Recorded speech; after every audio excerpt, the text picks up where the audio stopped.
Bismillahirrahmanirrahim. Assalamualaikum warahmatullahi wabarakatuh. Waalaikumsalam warahmatullahi wabarakatuh.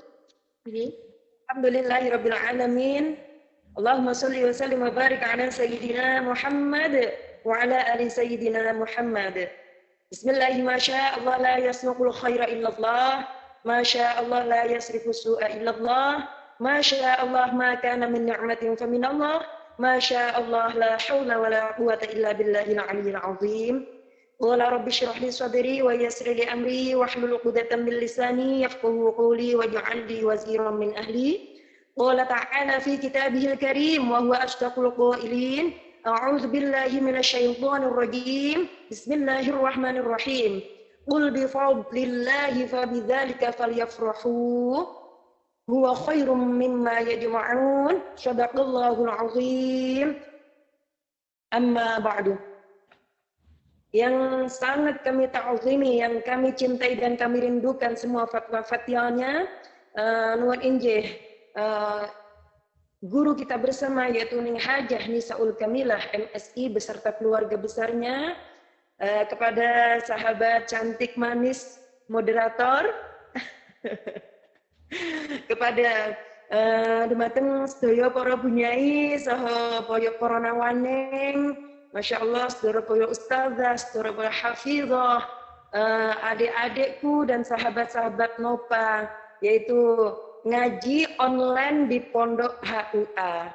Masya Allah, pertama dan yang paling utama, marilah kita panjatkan puja dan puji syukur kehadirat Allah Subhanahu wa Ta'ala. Mari bersama-sama membaca hamdalah. Alhamdulillahirabbil alamin.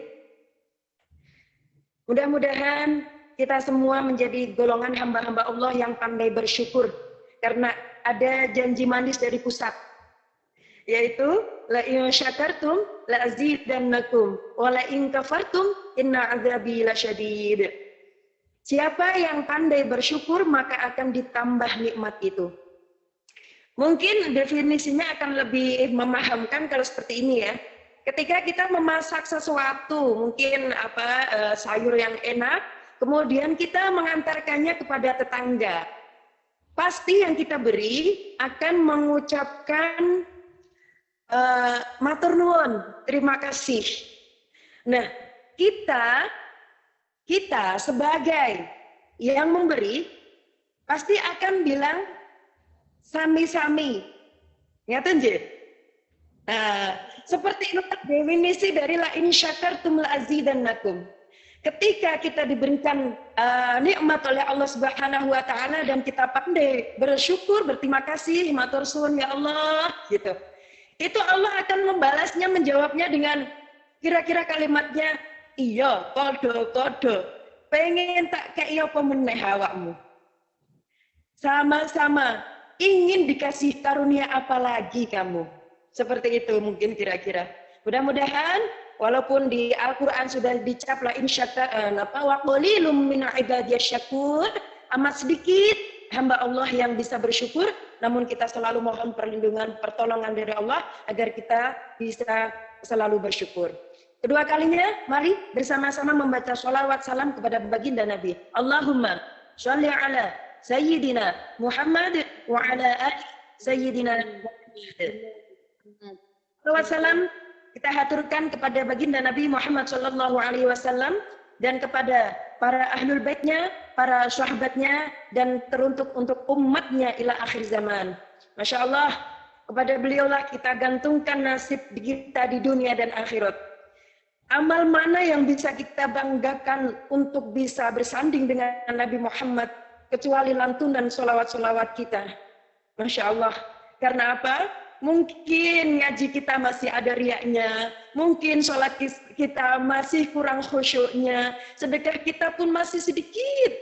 Tapi ada satu amalan yang dijamin diterima oleh Allah Subhanahu wa Ta'ala, yaitu bacaan sholawat kita. Walaupun kita dalam keadaan riya, walaupun kita dalam keadaan tidak mengerti apa yang kita ucapkan, tapi mahabbah kepada baginda Nabi amat sangat besar bahwa itu adalah kata-kata sanjungan kepada beliau, maka pasti sholawat kita akan dijawab oleh baginda Nabi dan akan diterima di sisi Allah Subhanahu wa Ta'ala. Man shalla alayya salatan sallallahu biha asyran. Dawuh Kanjeng Nabi, barang siapa yang bersolat kepadaku hanya sekali saja, Allah akan membalasnya 10 kali lipat. Masya Allah. Ketika kita mengucapkan sallallahu ala Muhammad 1 kali saja, Allah membalasnya 10 kali selamat. Masya Allah. Selamat dunia kita, selamat akhirat kita, selamat keluarga kita, selamat anak keturunan kita, dan selamat-selamat yang lain. Amin ya Rabbal Alamin. Ketiga kalinya, Masya Allah, ini amat sangat merupakan penghormatan bagi saya ketika saya ditelepon oleh Neng Guru untuk menggantikan beliau karena ada suatu halangan. Kita barokahkan Fatihah untuk keluarga besar beliau agar selalu ikhlas, sabar, dan wabil khusus kepada Bapak Kiai Haji Sofyan Lutfi. Kita doakan, kita hadiahkan Fatihah bersama-sama walaupun tadi sudah kita ikuti Yasin dan tahlilnya ya. Ila hadratin Nabi Mustafa Sayyidina Rasulullah sallallahu alaihi wasallam, khususan ila ruhi Abah Kiai Haji Sofyan Lutfi, Allahumma ighfir lahu warhamhu wa'afu anhu. Al-Fatihah. A'udzu billahi minasyaitonir rajim. Bismillahirrahmanirrahim. Alhamdulillahirabbil alamin. Arrahmanir rahim. Maliki yaumiddin. Iyyaka na'budu wa iyyaka nasta'in. Shiratal mustaqim. Shiratal ladzina an'amta 'alaihim ghairil maghdubi 'alaihim waladdallin. Rabbi ighfirli wa liwalidayya wa lil mu'minina amin. Sebelumnya saya mohon maaf kepada Neng Hajah Nisaul Kamila apabila materi yang saya sampaikan nanti kurang sak atau kurang pas dengan yang panjenengan Masya Allah kehendaki. Mungkin ini semua dari keterbatasan ilmu saya, tapi mudah-mudahan saya tidak menjadi badal ghalat ya. Kalau badal ghalat itu akan salah semuanya. Mudah-mudahan yang saya sampaikan tidak melenceng jauh dari yang dikehendaki oleh Neng Guru ya. Bismillahirrahmanirrahim.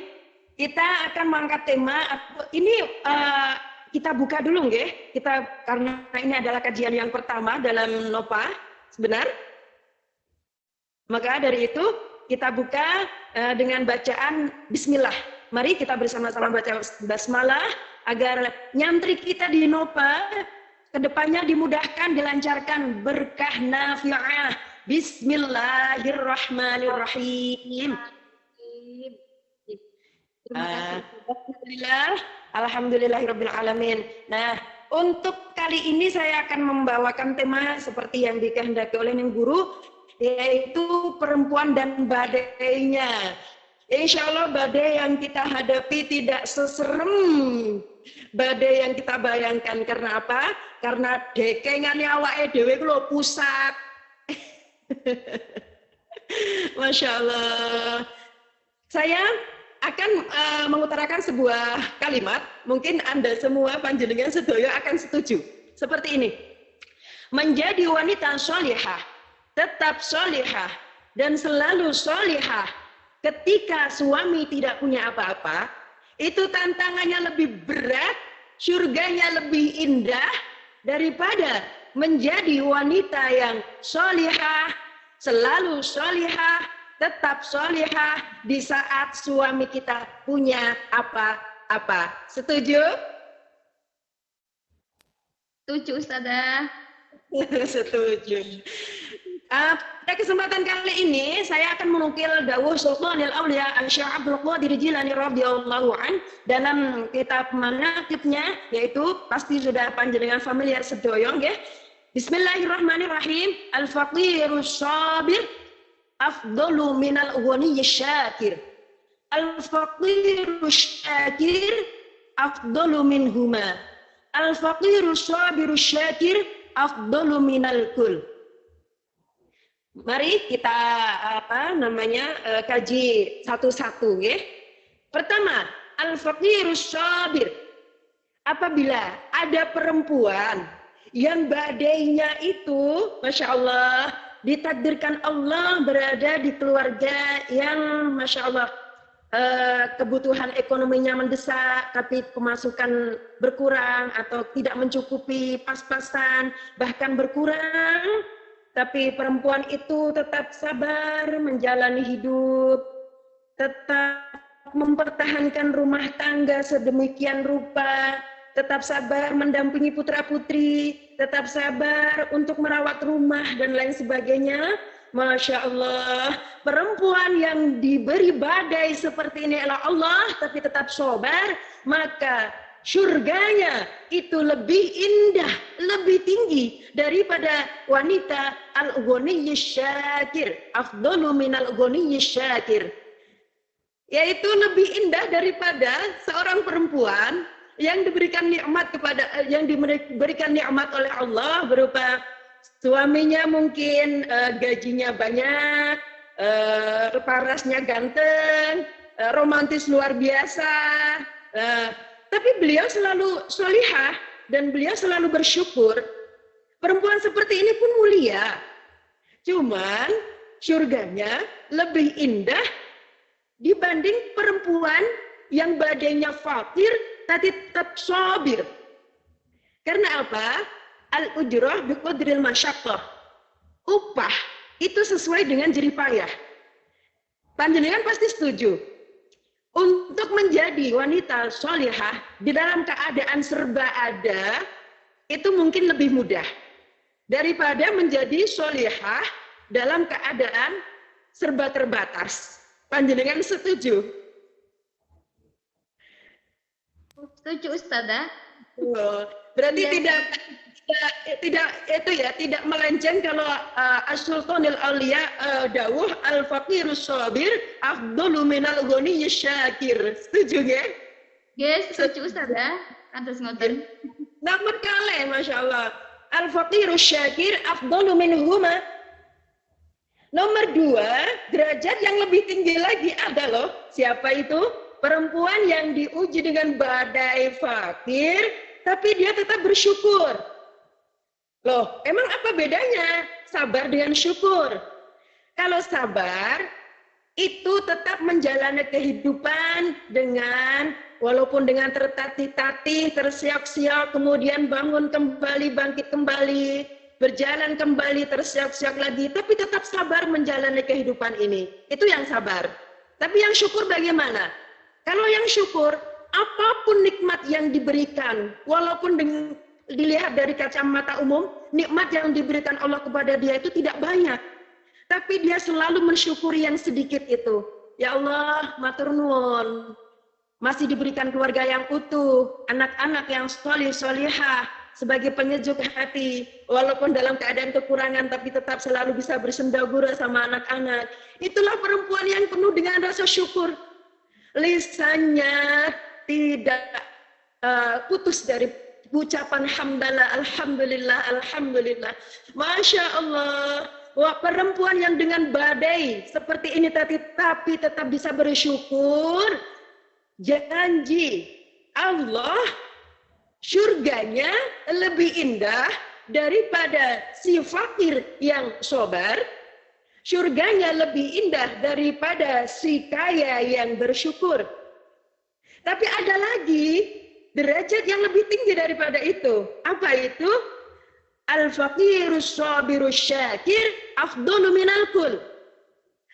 Apabila ada perempuan dengan badai fakir, tapi beliau masih bisa tetap bersyukur, bersabar. Pertama bersabar, terus bersyukur. Masya Allah, dua-duanya Masya Allah bisa melaksanakan semua itu. Janji dari Allah, surganya lebih baik, lebih tinggi, lebih indah daripada si fakir yang sabar, lebih indah daripada si kaya yang syukur, lebih indah daripada si fakir yang syukur. Derajat inilah yang harus kita perjuangkan. Mudah-mudahan kita bisa memperjuangkan surga itu. Amin ya rabbal alamin.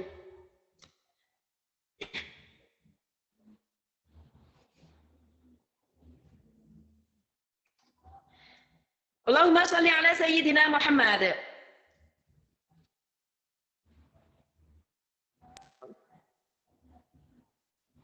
Saya teringat tausiah dari Neng guru kita, Neng Haji Anissa Kamilah. ketika mengisi acara kami di HBO HUA Kabupaten Grobogan, beliau menuturkan suatu ilmu yang sampai sekarang masih terngiang-ngiang dan akan selalu saya simpan di dalam hati, yaitu apa? Ada 3 tips agar kita bisa bertauhid dengan gembira. Apa itu tipsnya? Yang pertama, kita harus yakin bahwa hidup sudah ditanggung oleh Allah. Wa ka'ayyim min dabbatin la tahmilu rizqaha. Hidup semua makhluk yang melata di atas bumi ini adalah sudah ada dalam tanggungan Allah Subhanahu wa taala, dan kita tidak perlu mumet untuk ngoyo sehingga melupakan bekal untuk akhirat untuk mengusahakan yang sudah dijamin oleh Allah Subhanahu wa taala. Ada satu yang belum dijamin, yaitu surga kita. Nah, maka yang perlu kita usahakan dengan mati-matian, dengan berusaha zahiran wa batinan, siang dan malam, itu adalah surga kita itu. Karena apa? Karena itu belum ada jaminan sama sekali dari Allah Subhanahu wa taala. Kemudian yang kedua, tutur neng guru kita, apabila kita ingin bisa bertauhid dengan gembira, yaitu nomor 2, kita harus yakin bahwa rahmat Allah itu amat sangat luas. Amat sangat luas. Apabila ada perempuan yang sampai saat ini mungkin belum punya keturunan, yakin bahwa perempuan itu akan diberi kebahagiaan dari pintu-pintu yang lain. Mungkin dengan dihadirkan teman yang solid, keluarga yang sayang kepadanya, dan lain sebagainya.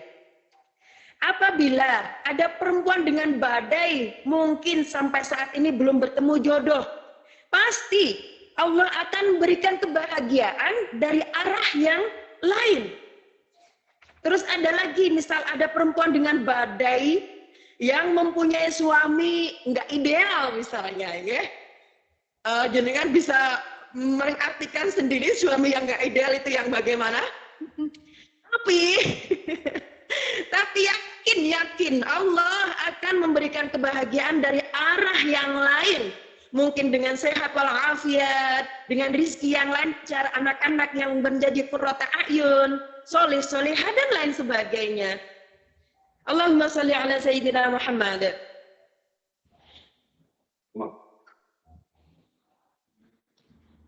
Rahmat itu adalah luas sekali. Kita jangan membatasi rahmat Allah. Jika ada orang yang membatasi rahmat Allah sesuai dengan pikirannya sendiri, contoh, saya belum bahagia kalau belum punya suami yang romantis. Saya belum bisa bahagia kalau saya belum kaya. Saya belum bisa bahagia kalau belum punya anak kandung. Saya belum bisa bahagia kalau saya belum bisa viral, terkenal di mana-mana seperti Gus Idam. Masya Allah. Orang yang seperti itu terlalu membatasi rahmat Allah. Rugi sendiri. Oke, sahabat-sahabatku, Masya Allah. Apabila saat ini kita belum bisa benar-benar bahagia, paksa hati kita untuk bahagia, paksain aja, dipaksa. Apabila saat ini kita belum bisa bersyukur, belum bisa benar-benar bersyukur, paksain aja untuk bersyukur. Apabila saat ini kita belum bisa benar-benar sabar, paksain aja hati kita untuk sabar. Dipaksain nggak apa-apa. Loh kok dipaksain sih? Emang bahaya tah? Bahaya sedikit, Ustazah. Tidak bahaya. Sama sekali tidak bahaya. Karena apa? Di dunia ini nggak ada yang mak betunduk langsung iso kabeh niku mboten wonten. Sedaya kedah dipun latih. Termasuk itu sabar, syukur, bahagia, semua harus dilatih dan dipaksa dulu. Yeah. Memang info dari pusat kan harus begitu. Di dalam juz 11 surah Yunus ayat 58, Bismillahirrahmanirrahim. Qul bi fadlillahi wa bidzalika fabidzalika falyafrahu. Katakanlah wahai Nabi Muhammad, dengan karunia Allah, maka dengan karunia itulah hendaknya kalian berbahagia. Dan Allah itu ngajak kita bahagia terus. Bahkan sehari semalam Allah itu ngajak kita bahagia lewat speaker 5 kali sehari. Hayya 'alas shalah. Itu kalau dibahasakan kita, ayo bahagia. Ayo bahagia. Seperti itu. Jadi kita sering-sering mungkin ya nyanyi TK itu loh. Di sini senang, di sana senang, di mana-mana hati Senang. Begitu ya. Kalau apabila itu bisa mendarah daging, Masya Allah. Dimanapun kita akan berada pasti akan bahagia. Allahumma amin. Amin. Dan Masya Allah, setan, iblis, wa ahli baitihim ajma'in, itu benci sekali dengan orang-orang yang bahagia. Pasalnya apa? Karena orang yang bahagia itu bisa membahagiakan orang di sekitarnya, betul? Betul, Ustazah, betul sekali. Orang yang bahagia mudah diajak melakukan kebaikan, betul? Betul, betul banget, Ustazah. Namun sebaliknya, apabila ada perempuan yang senengane ngersulo sambat, retenge ngirim belok kanan, karena semrawut mungkin ya. Nah orang yang seperti itu yang bawaannya itu susah, cemberut aja, boro-boro dia bisa membahagiakan orang di sekitarnya, dia aja belum selesai dengan dirinya sendiri. Boro-boro bisa diajak melakukan kebaikan. Orang kita deketin aja, mukanya udah serem banget. Dia apa Mbak? Masya Allah. Badai, Ustazah. Sayyidina Muhammad. Allahumma sholli wa sallim wa barik alaih. Kita tidak bisa memilih ya, sahabat. Kita dilahirkan sebagai jenis kelamin perempuan, tapi bagi kita harus bersyukur sekali kita diciptakan Allah sebagai perempuan, walaupun dengan badai. Laki-laki pun nggak akan lepas dari badai juga. Kalau semuanya masih hidup di alam dunia pasti ada badai. Yeah. Tapi ya, seorang perempuan dimuliakan sekali oleh Allah Subhanahu wa taala. Bahkan seorang ibu itu diberikan senjata yang ampuh, senjata pamungkas oleh Allah, yaitu lisan dari seorang ibu. Lisan dari seorang ibu apabila sedang berdoa menggetarkan arasy-Nya Allah Subhanahu wa taala. Pintu rahmat Allah terbuka lebar. Bahkan doanya seorang ibu disetarakan, doanya seorang ibu kepada anak-anaknya disetarakan doanya Nabi kepada umatnya. Masya Allah, tabarakallah. Maka dari itu, kita sebagai seorang anak pasti mempunyai ibu. Jangan sampai kita letih, lelah untuk selalu mengharap doa pangestu dari ibu-ibu kita. Orang tua kita khususnya ibu. Dan kita pun sebagai seorang ibu pasti punya anak. Nah kita pun juga bisa mencontoh ibu-ibu kita bagaimana riyadhahnya, bagaimana tirakatnya untuk kita. Kita pun jangan pernah lelah untuk mentirakati meriyadhahi anak-anak kita, keluarga kita. Karena apa Ibu? Ketika panjenengan sedang meriyadhah, ketika panjenengan sedang tirakat, itu ibaratnya panjenengan sedang membuat setrum. Setrum, what is setrum? Ya, Masya Allah. Panjenengan ketika riyadhah tirakat untuk anak-anak, ketika pada suatu saat panjenengan memerintah atau meminta tolong kepada anak-anak panjenengan, itu langsung ada setrumnya. Enjeh ibu, enjeh umi, ya ibu, ya mama. Karena apa? Karena kita punya wibawa. Karena kita punya setrum. Dengan barokah riyadhah dan tirakat kita untuk mereka. Namun, bagi bunda-bunda yang merasa sampai saat ini riyadhahnya belum menghasilkan sesuatu yang didambakan, putra-putrinya mungkin masih belum bisa nurut sepenuhnya, jangan pernah berputus asa. Wala tayasu min rauhillah. Insya Allah yakin dengan barokah riyadhah, dengan barokah apa? Tirakat kita, entah hari ini, entah esok, entah 1 bulan lagi, setahun lagi, 2 tahun lagi, wallahu a'lam, itu haknya Allah. Karena innaka la tahdi man ahbabta, walakinallaha yahdi man yasha, wa huwa a'lamu bil muhtadin. Kita nggak pernah bisa memberikan hidayah kepada siapapun itu, bahkan orang yang paling kita cintai. Bahkan orang yang paling kita cintai. Allahumma sholli ala sayyidina Muhammad. Allahumma sholli wa sallim wa barik alaihi.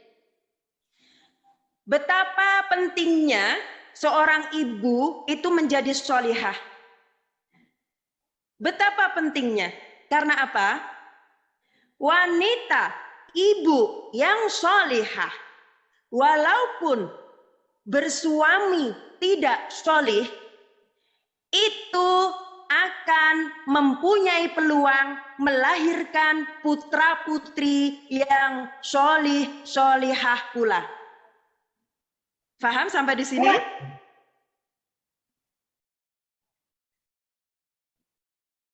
Di dalam Al-Quran dicontohkan oleh Allah di dalam surah At-Tahrim ayat 10 dan 11. Daraballahu mathalan lil ladzina kafaru imra'ata Nuhin wa imra'ata Lut kanata tahta 'abdaini min 'ibadina shalihaini fa khanatahuma falam yughniya 'anhuma minallahi syai'an wa qila udkhulan nar ma'ad dakhilin. Allah memberikan contoh kepada kita, yaitu istrinya Nabi Nuh dan Nabi Lut. Walaupun istrinya Nabi seorang nabi, tapi istrinya tidak sholihah, na'udzubillah, anak keturunannya menjadi musuhnya Allah Subhanahu wa taala. Na'udzubillahi min dzalik. Namun di ayat berikutnya, wa daraballahu mathalan lil ladzina amanu imra'ata fir'aun إذ قالت ابن لي عندك بيتا في الجنة ونجني من فرعون وعمله ونجني من القوم الظالمين. Contoh yang kedua dari Allah untuk orang-orang perempuan-perempuan beriman, Masya Allah, yang diterpa badai, yaitu contoh istri dari rajanya preman, yaitu Siti Asya binti Muzahim. Walaupun suaminya raja preman, bagaimana tidak preman? Orang dia mengaku sebagai Tuhan. Ana rabbukumul a'la. Dia sombong, Fir'aun itu sombong. Karena apa? Tidak pernah diberikan susah oleh Allah. Senang terus hidupnya. Tidak pernah sakit, sehat terus. Tidak pernah nggak punya duit terus. Jadi kalau ada ibu-ibu yang kadang-kadang punya duit, kadang-kadang enggak, berarti itu normal nggih, berarti manusia normal. Kadang-kadang senang, kadang-kadang susah, berarti normal nggih. Kadang-kadang sehat, kadang-kadang sakit, berarti normal nggih. Justru apabila ada ibu yang selalu senang nggak pernah susah, yang selalu punya duit nggak pernah enggak, yang selalu sehat nggak pernah sakit, saya curiga jangan-jangan dia cucunya Firaun. Masya Allah. Tentu ya. Nah, dari sini kita bisa mengambil i'tibar bahwa Dewi Asiyah walaupun berada di lingkungan yang zalim, tapi beliau sholihah, bisa mendidik putra angkatnya Nabi Musa menjadi nabi kekasih Allah Subhanahu wa taala. Dan barokah dari kesolehahan beliau dengan doa beliau, Rabbi najjini min fir'auna wa amalihi. Ini disebutkan, dijelaskan oleh Habib Lutfi bahwa dari mulai Firaun dengan Dewi Asyah itu menikah, Dewi Asyah tidak pernah sedikit pun disentuh oleh Firaun laknatullah. Karena Allah tidak akan pernah ridho walinya, kekasihnya disentuh oleh pendurhaka seperti Firaun.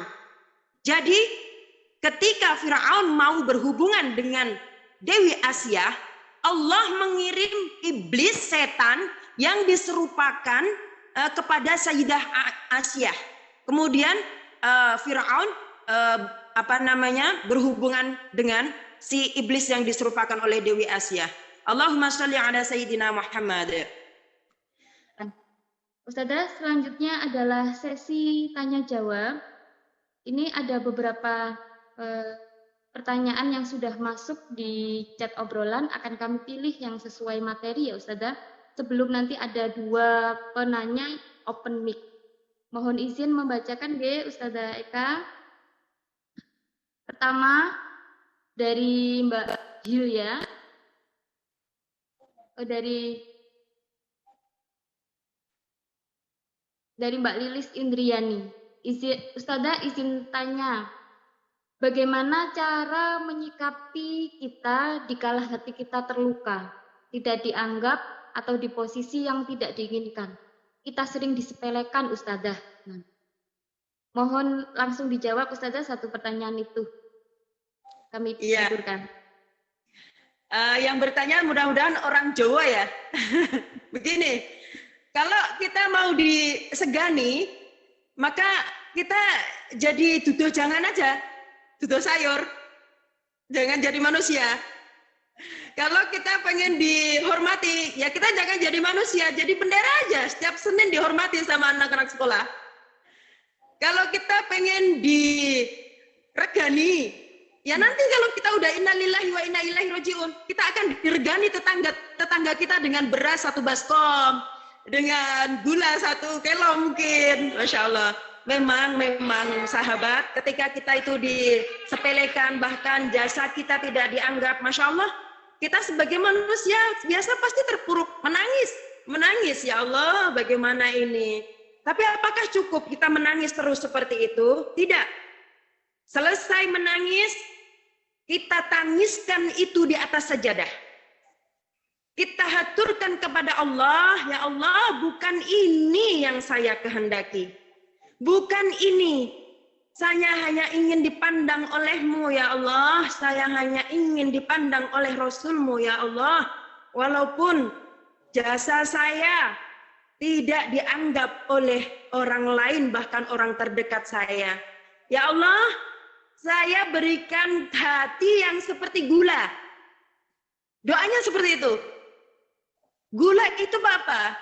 Ketika dia memaniskan kopi, ketika ada yang nyerutup kopi, segere kopi iki. Nggak ada yang bilang segere gula iki. Nggak ada. Tapi gula gak mutungan. Orang mangkelan. Gula tetap jadi gula. Gula tetap manis di setiap suasana walaupun hatinya hancur berkeping-keping. Nah itulah yang kita contoh, Masya Allah. Kok jenengan reti sih? Aku banget itu, baru saja saya alami. Bunda, kita bangkit bersama-sama.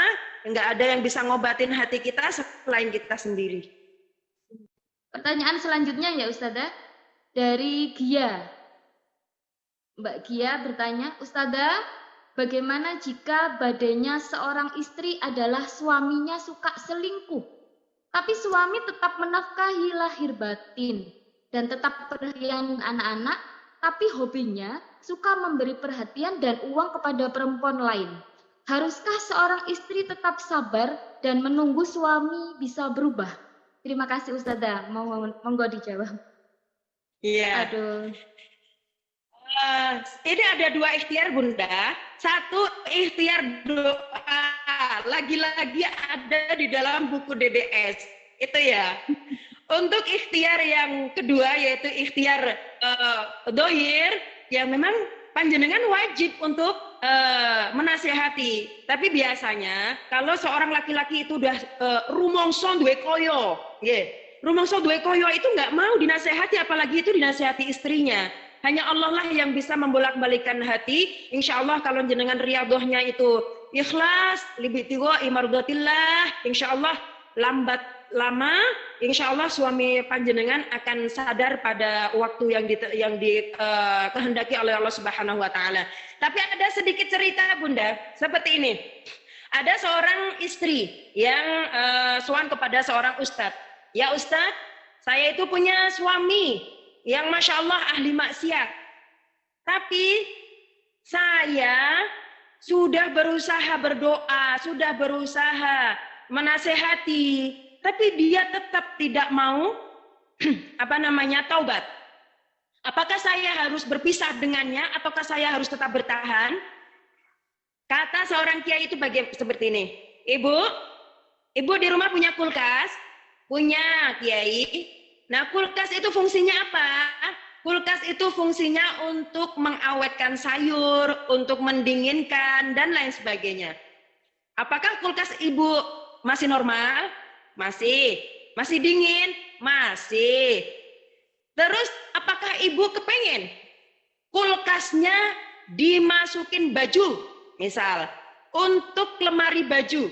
Jadi biar bisa double. Bisa untuk mendinginkan sayur, dan bisa untuk nyimpan baju. Kira-kira bisa tidak? Anggil tidak bisa toh kiai, kulkas ya tetap kulkas, fungsinya untuk mendinginkan. Nah, suami dijodohkan dengan kita, itu fungsinya untuk menjadi kunci surganya kita, untuk menjadi tiket surganya kita. Cekeli niku, walaupun tiketnya lungset, nggak apa-apa, penting tiket swarga. Walaupun tiketnya bau bau tanah, bau kotoran ayam, nggak apa-apa, kan dipertahankan orang itu tiket swarga kok. Jangan mengharap kulkas bisa menjadi lemari baju. Kulkas ya kulkas. Suami itu sebagai peredam api neraka bagi seorang istri. Bahkan, bahkan jika ada seorang suami yang ahli ibadah, kemudian nanti di akhirat sudah di depan surga, ditanya oleh malaikat Ridwan, wahai ikhwan, kamu mau kemana? Saya mau ke surga, wahai malaikat. Ya nggak bisa, itu istrimu di neraka. Dulu nggak mau sholat, nggak mau kudu, laki-laki mabuk-mabukan, kamu biarkan saja. Kamu punya anak putri yang sudah balik, kamu biarkan saja. Kok kamu enak-enakan mau masuk surga? Ke sana, ke neraka bersama dengan keluargamu, walaupun kamu ahli ibadah. Karena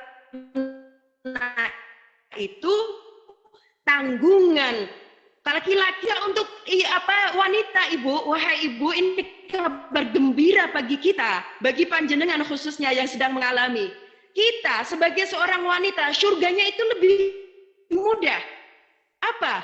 Apabila seorang wanita menjalankan sholat 5 waktu, puasa Ramadan, mengeluarkan zakat, berhaji bila mampu, dan mau taat kepada suami, sekalipun suaminya ahli maksiat, asal perintahnya itu bukan perintah yang maksiat, kita harus tetap taat.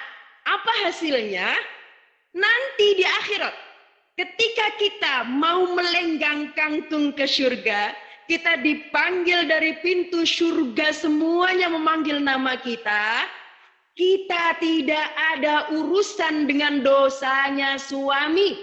Suami apabila na'udzubillah sampai meninggal dunia tidak taubat, suami tetap ke neraka, kita tetap ke surga. Tapi tidak begitu doa kita. Doa kita adalah jodoh dari dunia sampai di surga. Allahumma amin. Baik, saya bacakan saja Ustazah. Nyuwun sewu. Dari Mbak Siti Nur Aisyah. Bismillah, saya ingin bertanya, bagaimana baiknya menghadapi badai berupa mertua yang sedang mengalami kesulitan mendidik anak. Mendidik anak beliau berarti adik ipar saya, dan sedang sering berkonsultasi dengan kami. Sedangkan di sisi lain, saya masih merasa belum mampu mendidik anak kami sendiri.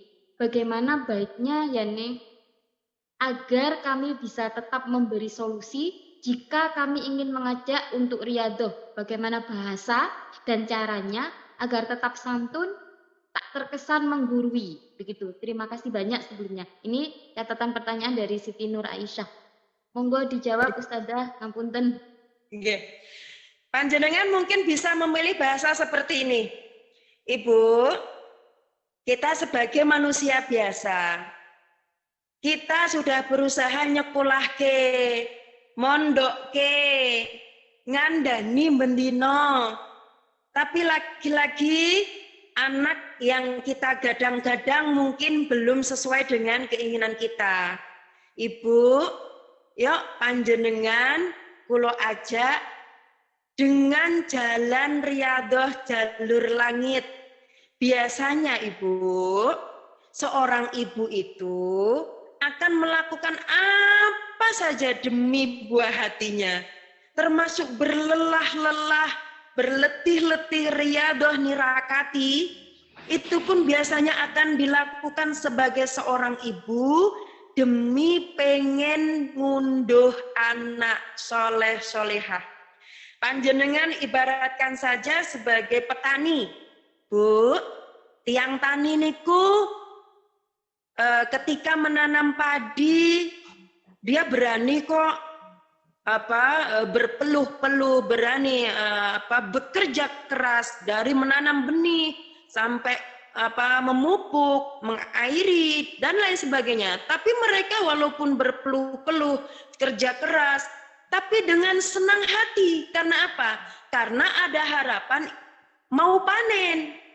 Nah, seperti kita dari seorang ibu, nggih ampun leha-leha, ampun sak senenge dewe, doa kita, riyadhah kita, tirakat kita itu amat sangat dinanti oleh keluarga kita, terlebih anak-anak kita. Insya Allah, sopo nandur mesti ngunduh. Nandur riyadhah, nandur tirakat mesti ngunduh anak sing soleh solehah. Kalau tidak sekarang, besok. Kalau bukan besok, bulan depan. Bulan depannya lagi, tahun depan. Selama kita masih punya nyawa, riyadhah kita, tirakat kita sebagai seorang ibu tidak akan pernah sia-sia. Seperti itu mungkin bahasa yang diambil, lebih santun. Mungkin kalau saya ini agak kasar memang karena bukan keturunan makhluk halus, nggih. Ustazah, ini ada pertanyaan lagi terakhir ya Ustazah, dari Zaira Abadan. Mohon izin bertanya Ustazah, dalam materi tadi telah dipaparkan bahwa doa seorang ibu itu sangat dahsyat. Pertanyaan saya, apakah doa ibu yang belum dikaruniai keturunan tetap punya kesetaraan posisi doa seperti doa ibu yang punya keturunan? Misal seorang ibu yang belum dikaruniai keturunan yang punya anak angkat, apakah doanya untuk anak angkat tersebut posisinya sama seperti doa ibu kandung? Demikian Ustazah. Monggo Ustazah Eka untuk dijawab. Oke. Dalam hadis disebutkan, idza mata ibnu Adam inqata'a amaluhu illa min salas. Shadaqatin jariyatin au ilmun yuntafa'u bihi au waladin sholihin yad'u lah. Ketika seorang sudah berkalang tanah, kita bisa menjadi PNS. Kita bisa punya gaji pensiunan. Apa itu? Yaitu ketika kita punya 3 perkara ini. Yang satu kita punya amal jariah, kita punya tinggalan. Yang tinggalan kita di dunia ini masih bermanfaat bagi umat Nabi Muhammad. Walaupun tubuh kita berkalang tanah, kita masih dapat gaji dari Allah. Masih dapat aliran pahala. Yang kedua adalah ilmu yang bermanfaat. Yuk cek diri kita. Sampai sekarang adakah ilmu yang kita punya dan sudah kita tularkan walaupun itu bukan ilmu agama. Mungkin ilmu menjahit baju, ilmu memasak, panjenengan tularkan kepada orang lain. Kemudian orang lain itu bisa bekerja dengan ilmu yang panjenengan tularkan itu. Bisa naik haji, bisa bersedekah. Panjenengan juga mempunyai gaji setelah panjenengan wafat nanti. Yang nomor 3, punya anak yang solih yang mau mendoakan. Di sini tidak mungkin Allah itu tidak adil. Apabila yang dimaksud Allah hanya ibu-ibu yang dikaruniai punya anak yang keluar dari rahimnya tok, maka Allah tidak adil dalam hal ini. Maka para ulama sepakat bahwa yang dinamakan awaladin solihin yad'ulah ini bukan hanya anak yang keluar dari rahim seorang ibu, tapi anak didik, anak santri, bahkan anak angkat, nggih. Anak angkat ketika dididik menjadi hamba Allah yang taat, kemudian panjenengan sudah dipanggil oleh Allah, doa beliau itu Masya Allah sampai, insya Allah sampai, karena Allah itu Maha Rahman Maha Rahim. Karena tidak ada wanita yang mau memilih untuk tidak mempunyai keturunan. Semua itu adalah qadarullah. Semua itu adalah pemberian dari Allah. Tugas kita hanya menerimanya. Dan insya Allah, andai panjenengan sabar, andai panjenengan ikhlas, ditakdirkan Allah tidak punya keturunan dari rahim panjenengan, pasti Allah akan memuliakan panjenengan dari arah yang lain. Pasti itu. Dan doa panjenengan insya Allah tetap mustajabah sebagaimana wanita-wanita yang sudah pernah melahirkan putra-putrinya. Insya Allah. Amin, amin, amin ya Rabbal Alamin. Ini ada yang tadi bertanya tentang riyadhah anak, bisa kami sampaikan Ustazah sesuai dengan yang pernah dituliskan Ening di Facebooknya. Jangan lupa bacakan amalan ini sesaat menjelang anak tidur atau ketika mereka sudah tidur. Kirim Fatihah sebagaimana urutan riyadhah di buku RJL, bisa yang versi panjang, versi singkat, tutup dengan Fatihah untuk anak-anak. Kalimatnya bisa begini. Untuk anak-anak, kula ya Allah, sebutkan nama mereka semua. Semoga sampaikan doa sampean pakai bahasa Indonesia, gak apa-apa sembarang nggih. Al-Fatihah lanjutkan dengan baca surat Al-Insyirah agar hati anak lembut, mudah dinasehati. Ya, seperti ini. Ini dari Facebooknya Ning. Mudah dinasihati, sayang orang tua. Yang kedua, surat Al-Qadr agar anak dijauhkan dari maksiat dan fitnah. Yang ketiga, surat Al-Kautsar agar hidupnya berkelimpahan, sehat, bahagia. Keempat, ayat kursi agar dijaga dari segala bala, diberi penjagaan dimanapun oleh Allah. Bismillahirrahmanirrahim sebanyak 21 kali. Al-Ikhlas, Al-Falaq, An-Nas untuk dijaga dari godaan setan